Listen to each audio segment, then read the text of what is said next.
Venki, and welcome to Sakshi TV and today's show, The Fund Factor, with me, Venki. We do the show every Friday in New Jersey. It's at 6:30 p.m. Eastern Time and 4 a.m. India time, Saturday morning.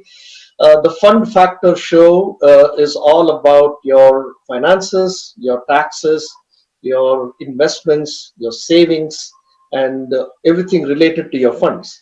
So every week we bring very interesting guests to the show, and in that series today we have a very interesting guest who has joined us, Mr. Anil Grandi, who is from Seattle, Washington. So Anil Grandi is the founder and CEO of AG Fintax, a Seattle-based firm offering financial services, tax, and wealth creation advisory for startups, small business owners, IT consulting firms, real estate, and construction companies.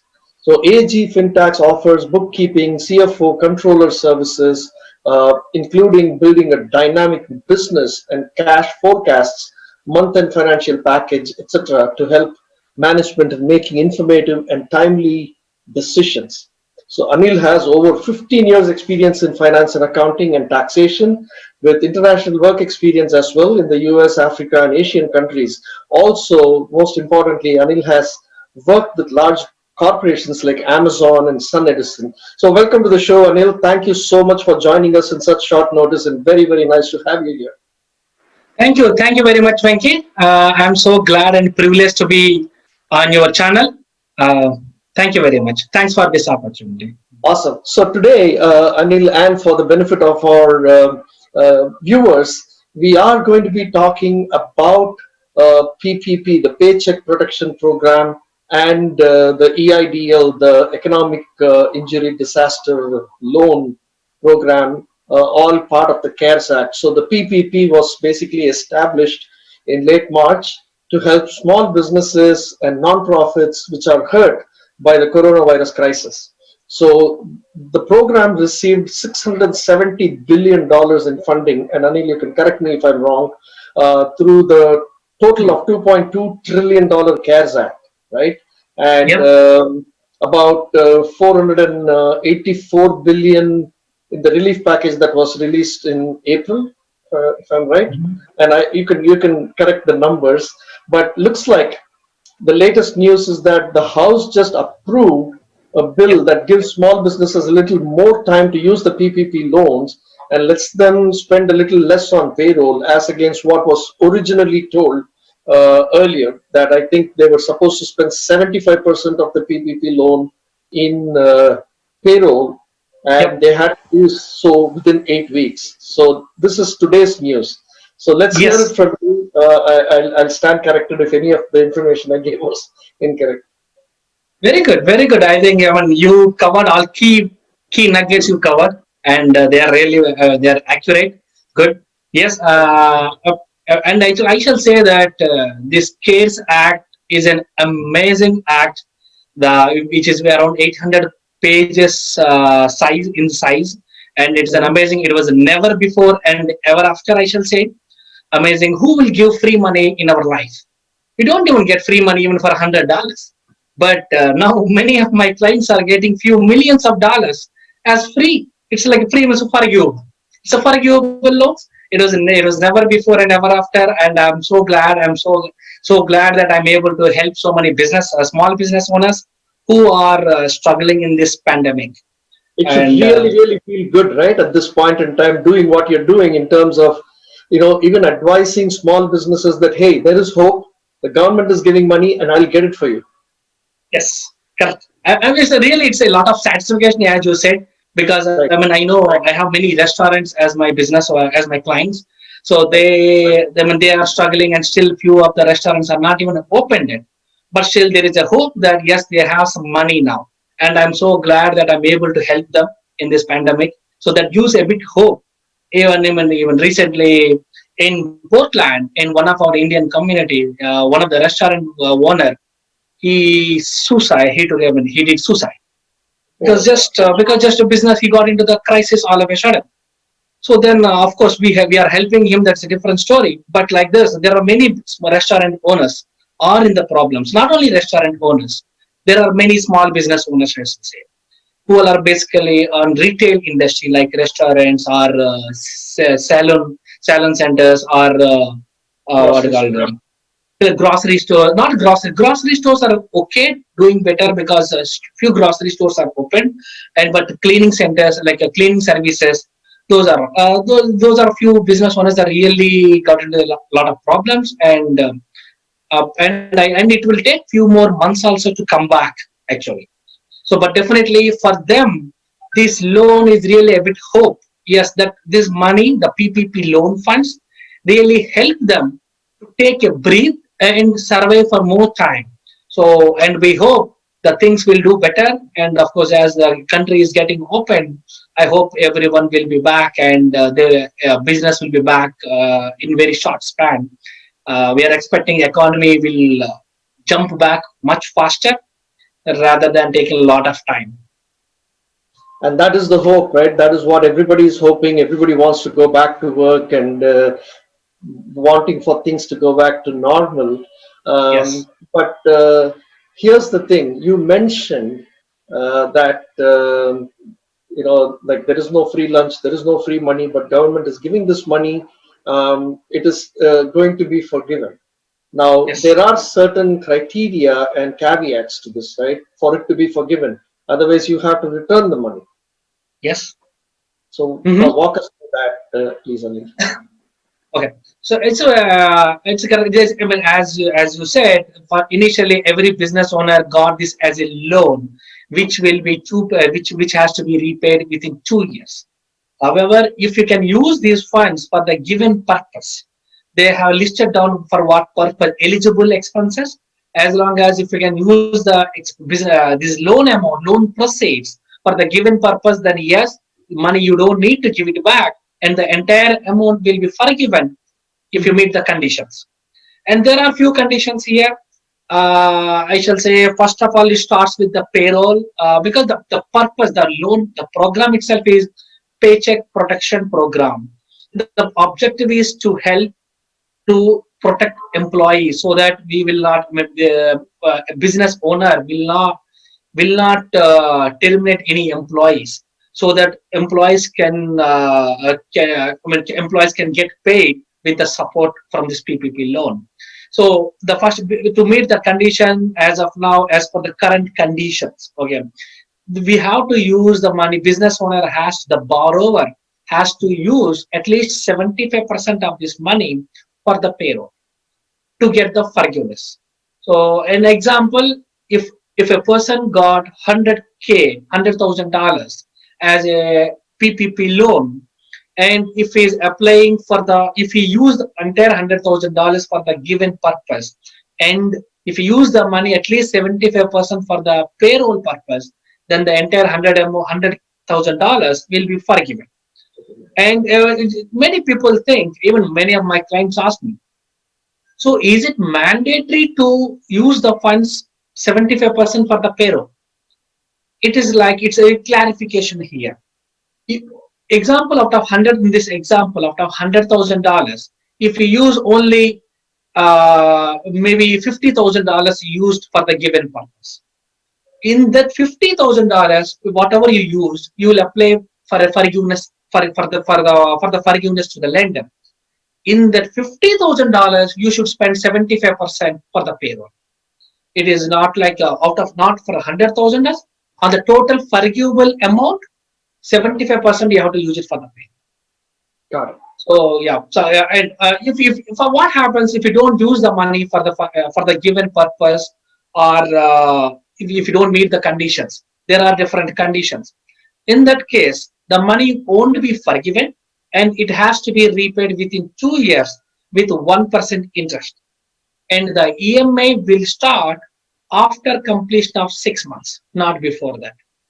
So you Got don't need to start paying the EMI up to 6 months. After that, yes, you need to start paying for EMIs will start. And there is also clarification. I mean, there is a in the act itself they mention it may get extended up to 12 months. So, but at this point, from the seventh month onwards, the borrower has to start paying it. Whatever money he has not used for the eligible expenses, or for the forgiveness, whatever the amount is not forgiven, it has to be repaid. Right. So yeah, so you mentioned that so right now today the House approved that instead of 75% they can spend up to 60% on Yes. payroll, and instead of 2 months, instead of Eight 8 weeks, weeks. they can Yes. take a little longer. Now, what if they spend the entire 100% of the loan on payroll alone? That's also okay, right? Yes, absolutely, that is okay. As I just said, the purpose of this loan itself is to protect employees' payroll.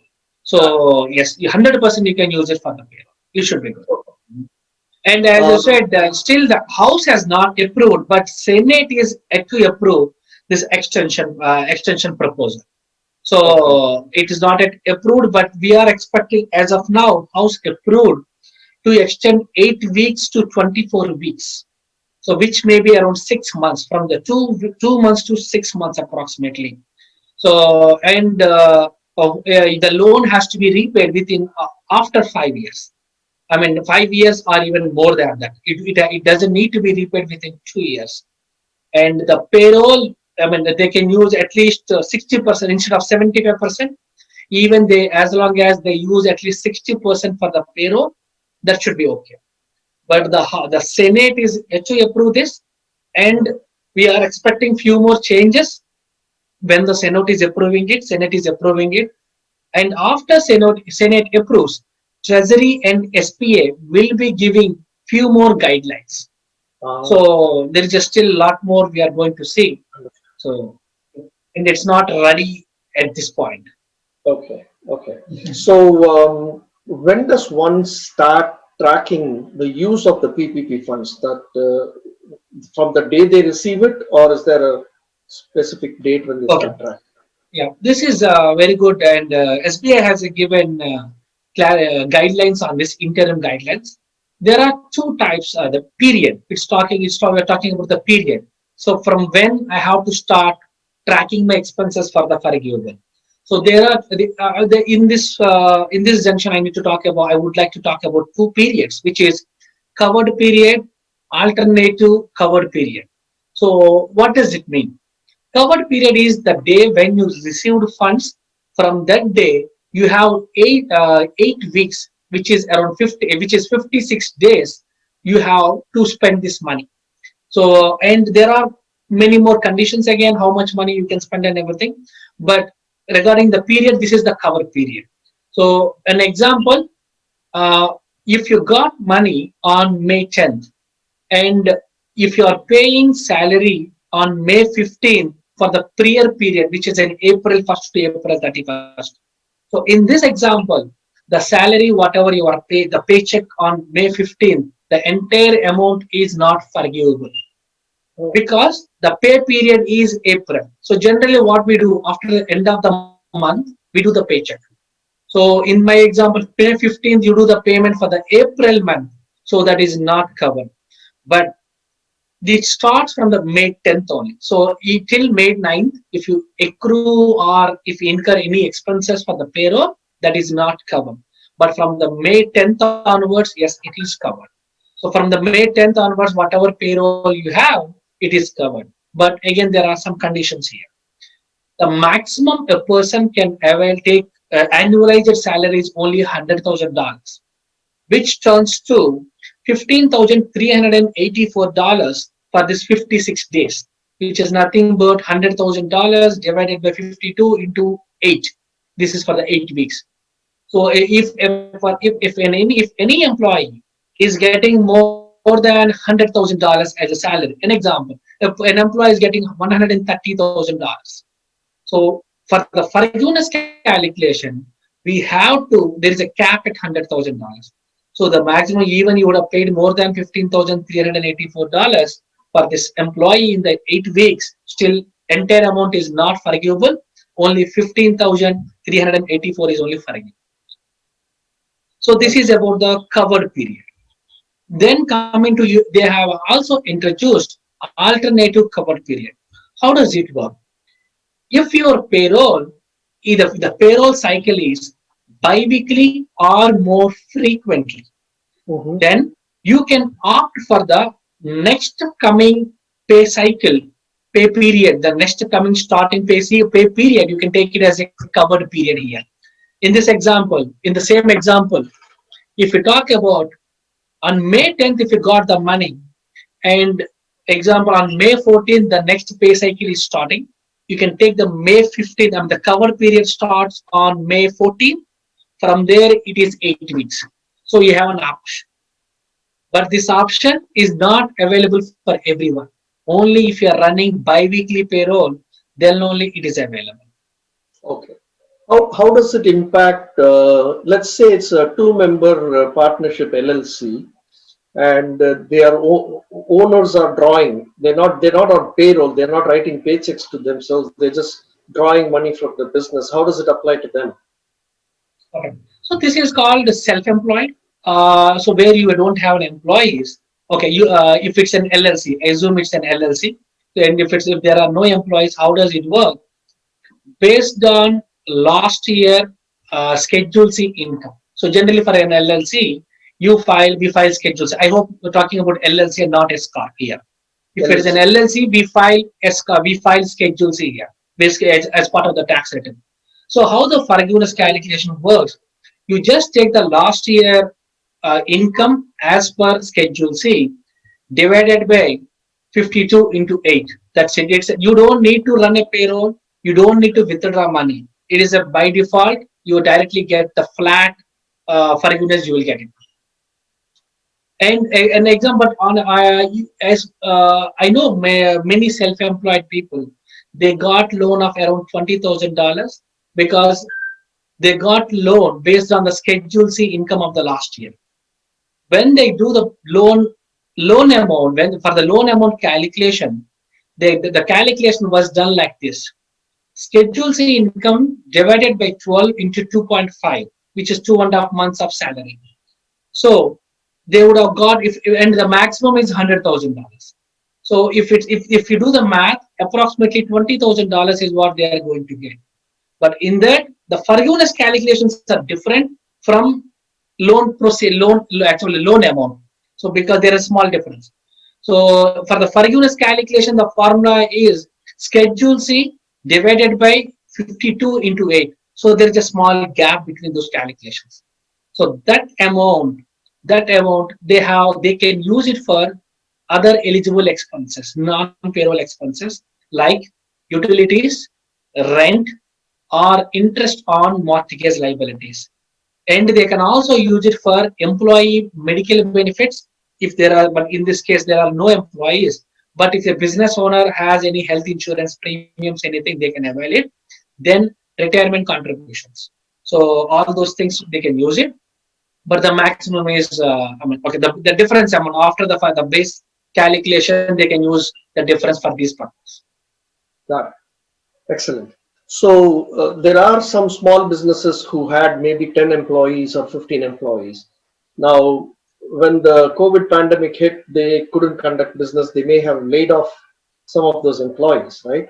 Now, if they got approved for the Paycheck Protection Program, do they need to rehire the same employees, or how do they handle that? This is a very good question, and there are very good. There are guidelines given by SBA on this.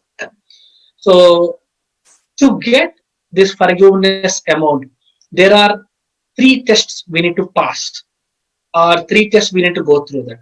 The first one, which we discussed about the 75% payroll test, which we discussed elaborately. The second test is FTE, full-time equivalent.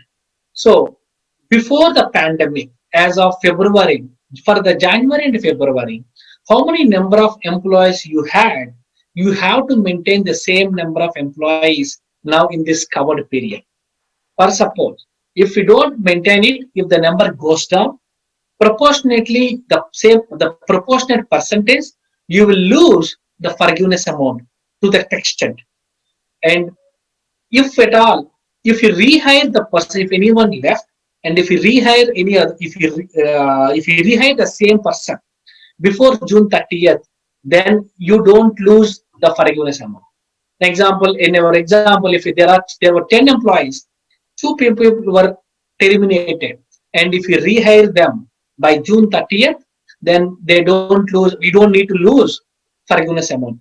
But there are few more conditions here. So if you rehire them, it is very good. If the person doesn't want to, the employee doesn't want to come back and join with you because he is getting much better unemployment benefits from unemployment commission, from the state unemployment commission, because as part of the CARES Act, unemployment benefits are increased by 600 per week, which is many cases, which is higher than what they get as salary. So in Mhm. those cases, they don't want to come back. So in those, what happens? So for that, SBI has given a guidelines here. You need to do a good faith efforts to rehire the employee, and you need to send a formal written request to make them join. And if the employee rejects to join back, the business owner or lender has to inform state unemployment office saying that we offered a position, but he is not joining back.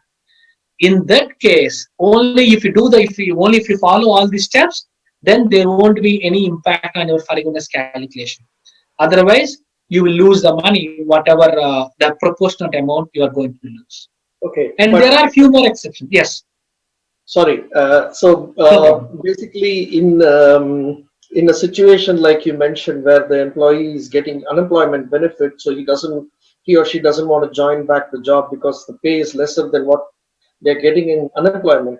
Is it okay for the employer to find some other candidate and fill that position without the same person but a different person? Okay. Yes, you can refill the position. Yes, but as I said, you need to give all those efforts. So then only you can rehire it. Without these efforts, if you rehire it, then it will become disqualified. And the number you need to make the overall FTE. So there is a definition given for FTE for every. It's a full-time equivalent. It's like 40 hours. A person is expected to work for 40 hours. It's a full-time. So then, if he's working for more than 40 or more, then he's for every employee there is a code. I mean, for we need to convert full-time and part-time employees into FTE numbers. Like if an employee is working for 40 hours, his FTE number is 1. If I have 5 full-time employees, it is 5, number 5. And I do also have a part-time employer. And if the person is working only for 20 hours in a week, so then 5 full-time employees, 5 plus for the part-time, it's a point 0.5. So the total is 5.5. So this is how we need to do the calculation for the January and February period. And now again, we have to do the calculation for the covered period, the same formulas, everything we need to apply. And if you can maintain that same FTE, it is good. And coming to the other one, adding just exceptions. Uh, if the FTE, as long as you maintain the same level of FTE number, you are good for the forgiveness calculation. But if the number goes down, you lose the forgiveness. But there are some exceptions given by SBA. What it says, if an employee, yeah, he doesn't want, if he gives a written statement saying that he doesn't want to come back and join. So then, and if you if you inform the unemployment commission, so then yes, then it's exempted. Otherwise, if an employee leaves voluntarily, then also you don't need to rehire him, and your FTE calculation won't be impacted. So you need to have a supporting documentation to prove that whether the employee you terminated or employee left on his own. So all those things will come into the picture. All right. Yep. Okay, so for the benefit of those of you who joined us late, this is the Fun Factor talk show, and I'm your host, Venki. And I have with me Mr. Anil Grandi from AG Fintax, a company based in Seattle, and we are discussing the PPP, the Paycheck Protection Program, and we are also going to be talking about the EIDL program, the Economic Injury Disaster Loan Program. So, yeah, continuing, Anil, what I hear from the market is that there have been certain employers or certain companies which hurriedly applied for the PPP loan, right? And then they realized they're probably not eligible, or they're not going to be able to expend the funds the way the government has asked them to. So some of them are nervous about keeping the money, and some of them are returning. Is that true? Is that happening? This is also a very good point, and I know many people were so tense, nervous when this happened. Yeah. So what happened? The background here is when we submit an application, generally there are many terms and conditions. We don't spend a lot of attention for the terms and conditions, and we just certify initial and we just submit it. In those terms and conditions, there is a one clause saying that you need to be eligible and you are in need of funds. But people didn't even realize until SBI has give a clarification on this, saying that you have an access to the liquidity outside, and if you have the liquidity to take care of your operating expenses, or if you have the access to the liquidity, then you are not eligible for this loan. So when this happened, many companies got really worried. In this entire pandemic, few companies, I shall say, few small business owners are heavily impacted. Few businesses are status quo, so they are not much impacted, but definitely I shall say that there is a dent on their growth. So but still they are able to maintain at the status quo. Their growth got impacted, but few businesses really got what do you call it, expanded or developed, what do you call it, their business increased because of the COVID-19 issue, like e-commerce companies, online companies. So the sales, online sales increased drastically. So, and in those cases, those companies are not impacted with the COVID. And and for the bigger companies, there are many big companies where they have access for the liquidity, but still they applied for the PPP loan. So considering all this, SBA has given a clarification saying that these guys are not eligible. So then everyone started, oh no, even I know few people even returned money also. So, but later after a couple of days, I mean, the SBI has given dates, different deadlines. They are given May 8th, May 14th, May 18th. They were extending it on, but I think May 16th they have given one more notification, clarification saying any business owner or borrower who got less than $2 million, they are by default deemed to have requirement of the funds. So if anyone got more than $2 million, they are under audit and they need to prove that they are eligible for this loan. Uh, So there is a separate process we are going through for few of my clients who got more than $2 million. I'm helping them, and basically what we need to do is we need to work on good faith certification. So like saying that genuinely, yes, my business is really impacted, or otherwise my business growth got impacted, and the current funds, whatever access they have, if they are not enough to take care of operating expenses of the company for the next few months. So if considering all this, and of course we are getting ready for the audit purpose, because as I said, more than $2 million they are going into the audit. So, and I think I shall say that, and last week, last Friday, SBA has given one more notification clarification saying they may be auditing, they may be reviewing all application, everyone's application, business owner's application, and business owner has to maintain these documentation for 6 years at least. So 2 weeks back, they said more than $2 million are under audit. All business owner who got less than $2 million are a bit relaxed. But again, last week they said, no. Again, I may come and audit. I may check your eligibility. I may check your loan calculations. I may check forgiveness calculation. So SBA is changing the rules dynamically day to day, and really it's too difficult to be on top of what SBA is announcing, what Treasury is announcing, what's happening in the House, Senate, or U.S. Secretary.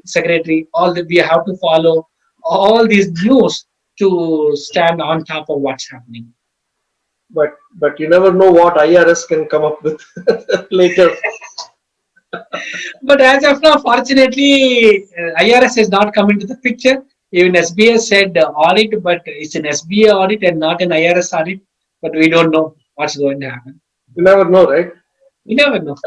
IRS likes to put their fingers into the pockets of hardworking small business owners. Always. Yes. I completely agree. They should focus on bigger companies, mid-stage and large companies. Rather, they always try to focus on small companies, even individuals. Also, they try to spend a lot of time. And that really beats me. I don't know why there are such large businesses and billionaires who are untouched, whereas IRS is always giving audits and stuff to small businesses and individual, self-employed people who are working really hard, 2 jobs, 3 jobs, or something to, just put food on the table and make ends meet, and they get audited. That's really that's a different chapter. We don't want to discuss that today, but I agree. Yes. yeah, but that is quite a rant with a lot of people, who have been audited in the past by IRS.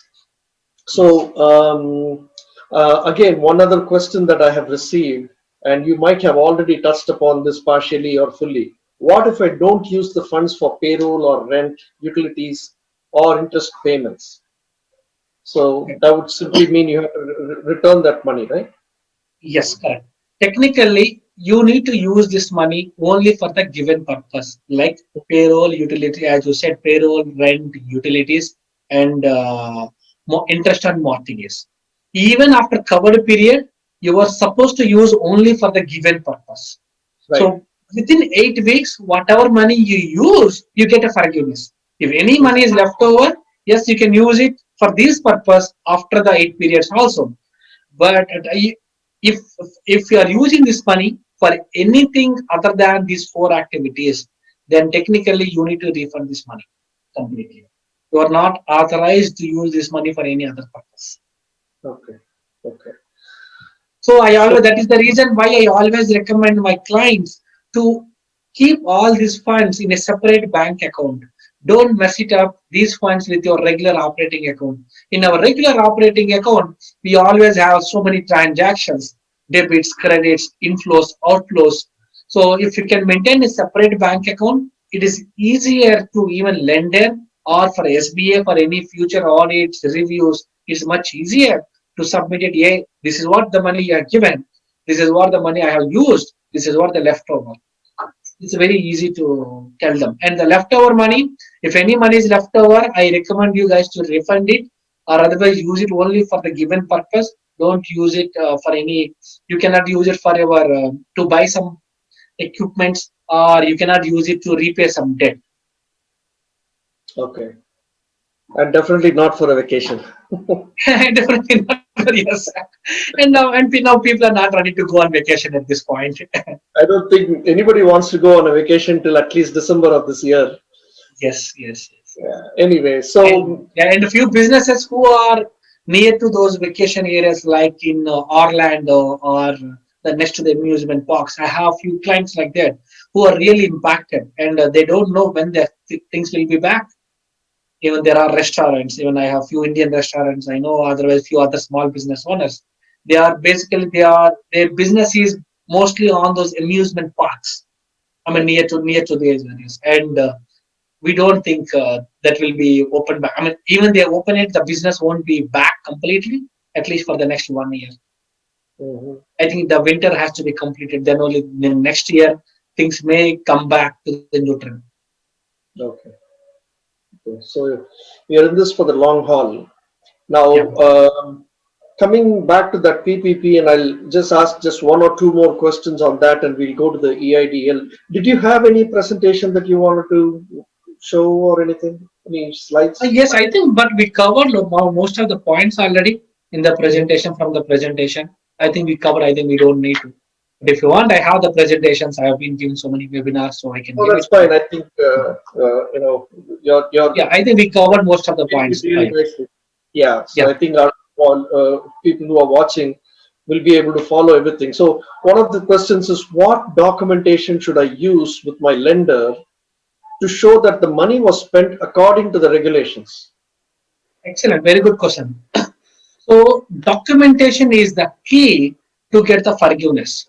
So Right. for every dollar you spend, you need to prove that you spend the money only for the given purpose. So what documentation is required? An example, if you run a payroll, you need to have a payroll reports from the third party service provider. If you're mostly everyone might be having that. And if you file for 940, I mean, at the end of the quarter, you need to file 941. That document also they need. And for if for any employee benefits, like if you paid health insurance premium, you need to have an invoice for that at the employee level. I mean, you need to have a list of employees for whom you paid health insurance premium. And for rent, you need to have rental agreement is mandatory, the lease agreement is mandatory, and an invoice and also supporting bank statement to show that the payment is done from your bank account.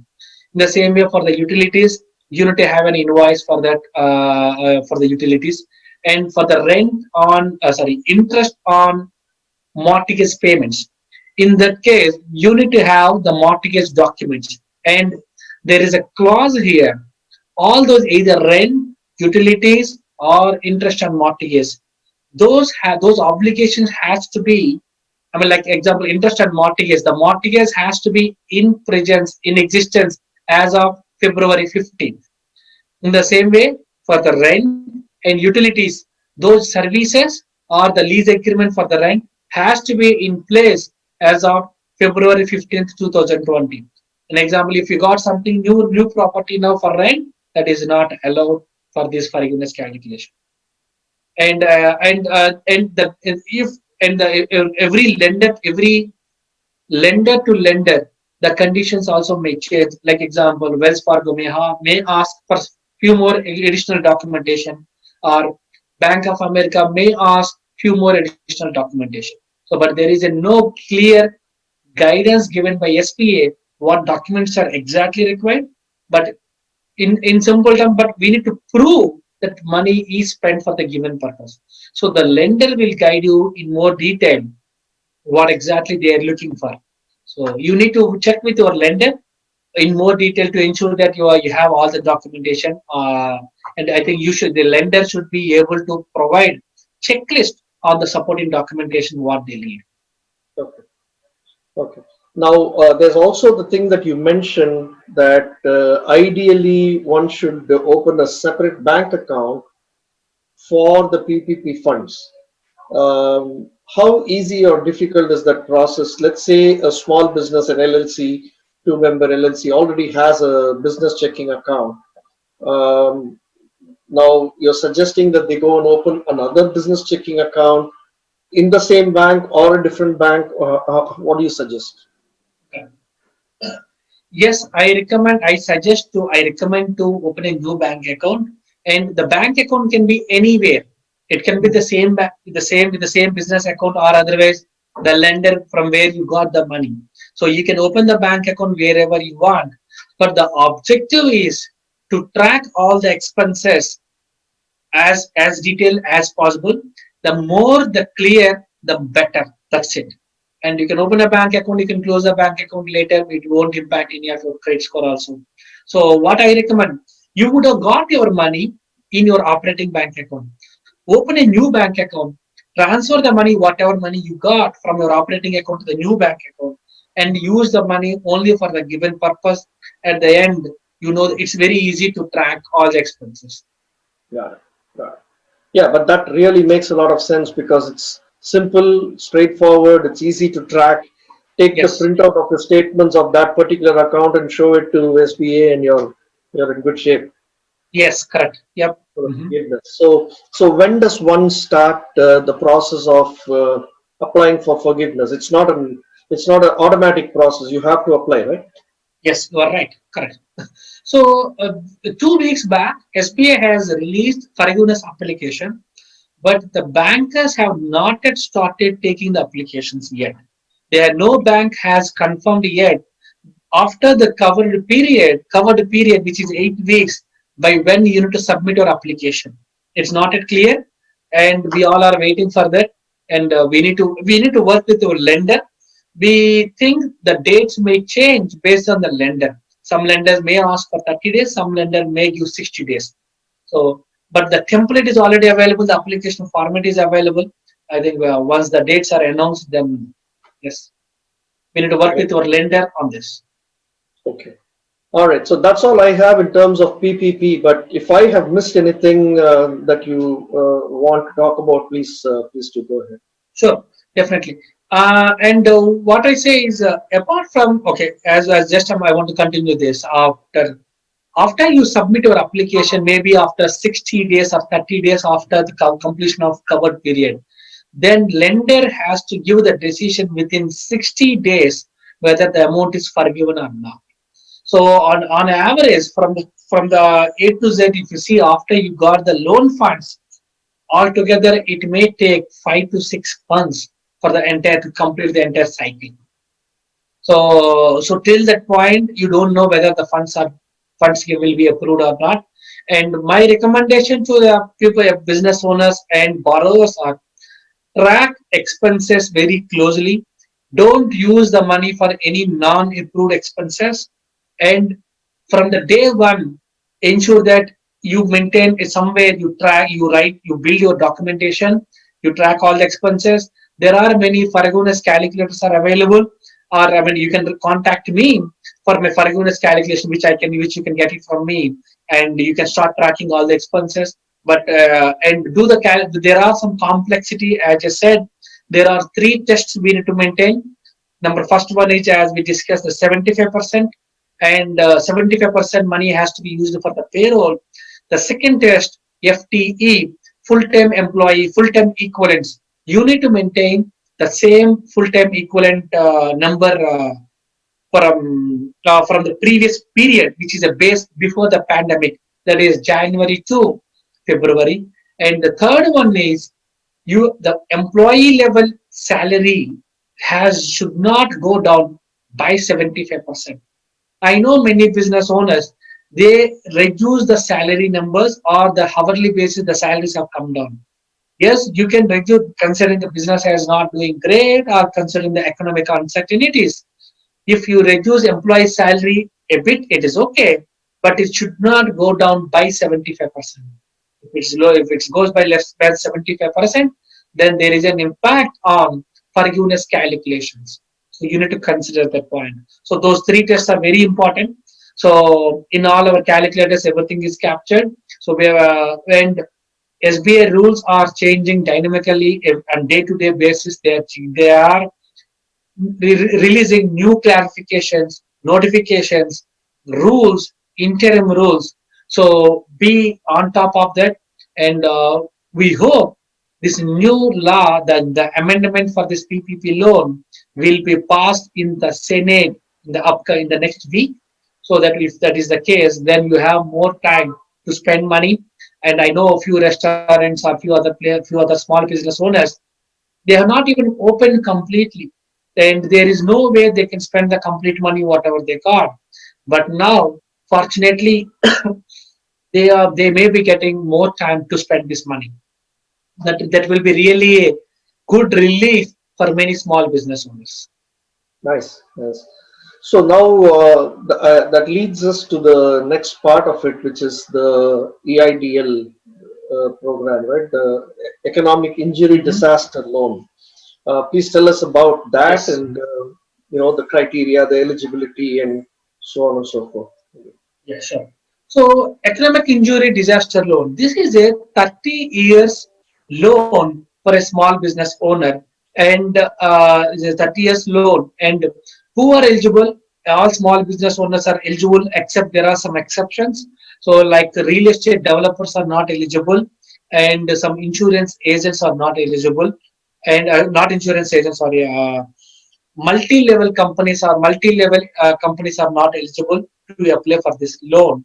And and initially when they started this they mentioned that each business owner can get up to $2 million as loan, which is an economic injury disaster loan. And they said, if it is more than $25,000, it is a secured loan and they need a collateral. And if it's more than $200,000, they need a personal guarantee. This was the initial announcement. And along with this, every business owner is eligible to get $10,000 as emergency grant. This was the initial announcement. After that, they changed it to every employee, based on the number of employees, you get the grant. An example, for every employee that you get $1,000. Example, if you have 5 employees, you get $5,000 as emergency grant, and you don't have to repay this loan, and it's completely you don't have to repay this grant, and it's completely free. And and coming to the loan, because as I said, there are two parts: grant and loans. And coming to the loan, this loan to it initially started with $2 million, but now there is no formal announcement from SBA on this, but what we are noticing is the maximum they are giving is only $150,000. So initially they used to ask a lot of documentation for this loan to get this EIDL loan. Now they made the process much simpler. There won't be any documentation, just based on your initial intent application, and they are doing one credit check. They're checking whether your company is active or not, and based on your revenue and the COGS numbers, whatever you have given at the time of application, they're giving this loan amount, and it is $150,000. That's it. Just That's it. $150,000 That's it. That's the maximum they can get. Yes. for any size business. Any size of business. Yes. Okay. And what is the terms of repayment on this? Okay. The terms of repayment is, as I said, this is a 30 years loan, and the EMI will start after 12 months. So EMI won't start before 12 months, and the interest rate is 3.25 percentage, and and the rules may change again here, because the amounts have changed because of it was 2 million, now they made it only $150,000, and still many people are not very clear. Many people have not yet received, including grant also they have not yet received. So still we are waiting for that, and we have been in touch with SBA almost every day. We call SBA to check what's happening, the status for my clients, but all the time they say just wait for your email, because still the process is not so great with SBA, but we need to live with that. But they are helping us. Okay. Anil, just for the sake of um, clarity and more light, there is a grant portion you said on the EIDL loan, and there is the PPP. Now, can these two be applied in parallel, or you cannot get a grant if you already took a PPP loan? Very good question, Venki. Yes, you can apply for both the loans. Absolutely, it is okay. But there are some conditions. The grant, whatever you got, like which is a maximum of $10,000, that amount will be deducted from the forgiveness element, from the PPP loan forgiveness. An example, you got $10,000 as emergency grant, and PPP loan you got $100,000, and you used the entire $100,000 for the given purpose, maybe for the payroll, rent, whatever the purpose. Assume we are meeting all the conditions, but still they deduct this $10,000 grant, EADL grant, from the final forgivable amount from the PPP loan. If you got the loan, EADL loan, which is up to $150,000, there is no impact on the PPP loan. You can get both the loans. And there are some conditions on for what purpose you can use for the EADL loan amount. So EADL loan, EADL loan, there are guidelines given there. They are listed down few things which you cannot use the EADL loan proceeds, like to buy a capital assets, or to acquire a company, or to repay any existing loan. You cannot use it.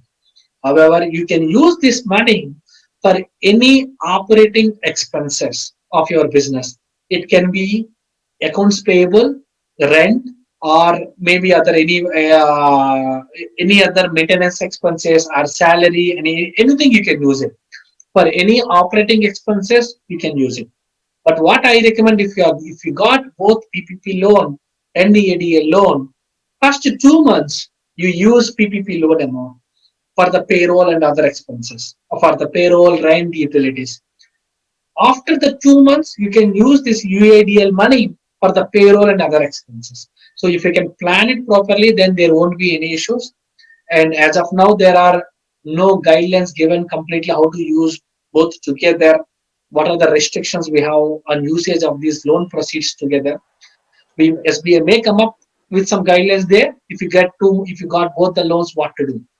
So, but as of now, yes, we can use for both the for your business operating expenses. All right. That is a lot of good information, Anil. So from there, I want to take us to, I think we only have another 10 minutes to go. So I want to take us to tax planning and, what is the right way of doing that, because you're an expert in that area as well. Yes. Okay. Fortunately, yes, I am. That is what my specialized area. I was working for Amazon earlier when I had when I worked as a CFO, controller, and in many senior company, many senior executive positions.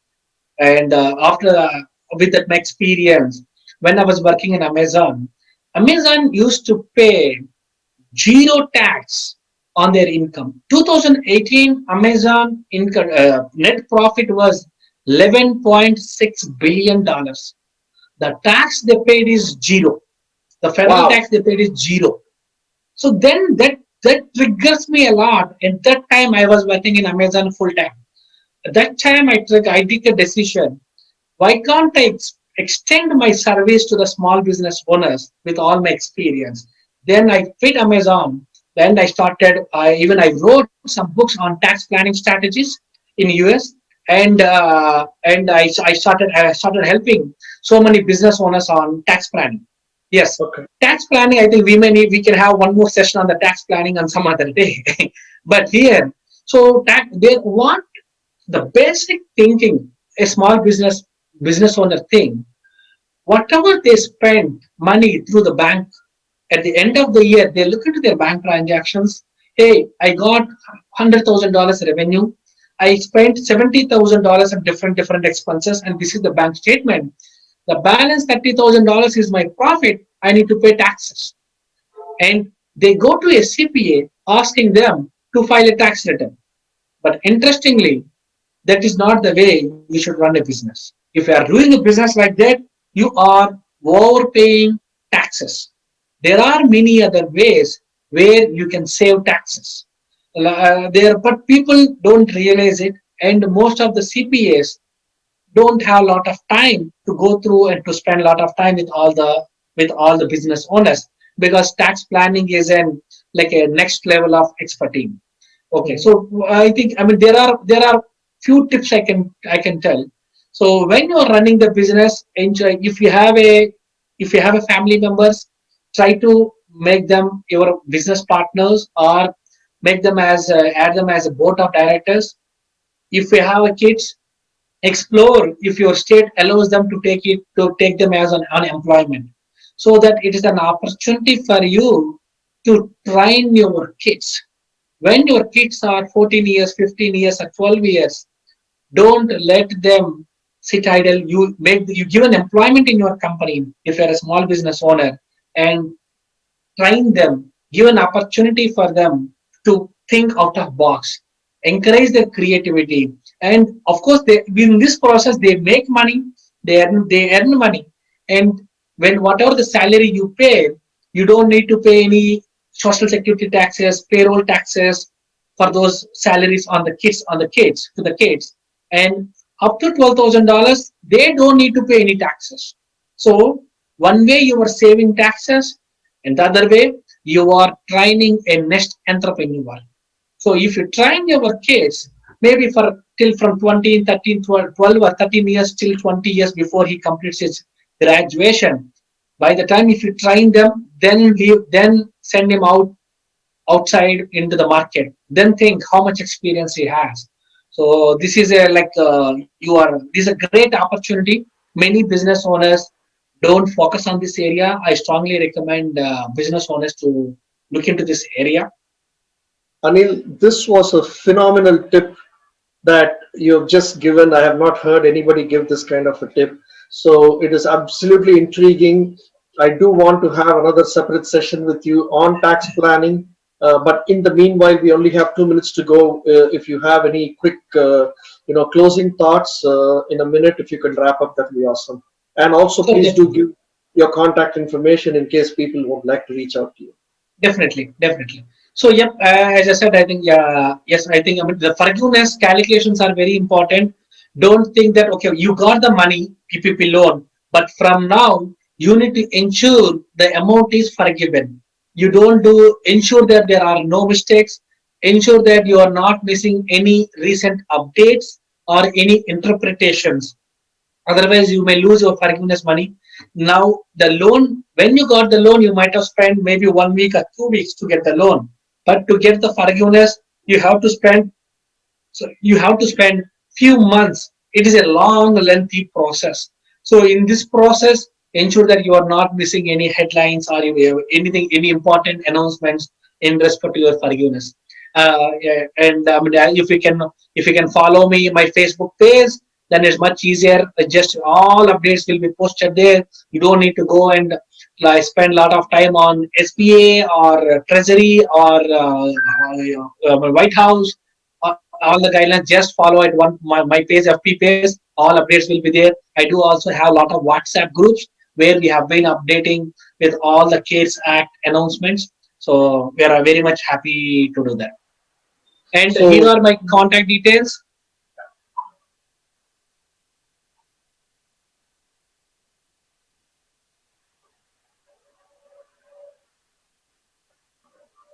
So it's Anil at agfintax.com, right? If the Yes. email address for you. Yes. Can I share a screen with my screen?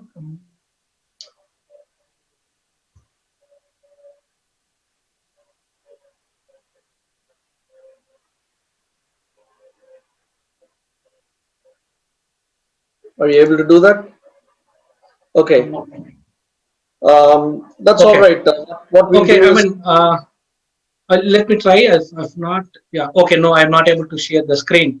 But anyway, so yeah, yes, my contact details are anil at azfintax.com. That's direct my email ID. Otherwise, you can call to the number 425 395 4318. So I'm repeating my number 425 395 4318, or you can just send an email to me at anil at agfintax.com. perfect. Thank you so much, Anil. It was a pleasure having you on the show today. And again, for you to have made this time to in such short notice was really awesome. I hope to have one more follow-up session with you very soon, if not the next week, maybe a couple of weeks down the line. And Yes. hopefully, we'll be able to help a lot of our viewers with their tax filing process. Yeah, sure, definitely. Yep. Thank you very much, Venki. Thanks for this opportunity. And thank you very much. And it's my privilege to be there on your dais. Thank Pleasure you. is ours. Thank you, viewers. Thanks for tuning in. This is your host, Venki, signing off from the Fun Factor talk show on Sakshi TV, along with my guest, Mr. Anil Grandi. Thank you so much for watching, and I'll see you next Friday with more interesting information. Till then, stay safe. Bye bye. Thank you. Namaskar. Bye.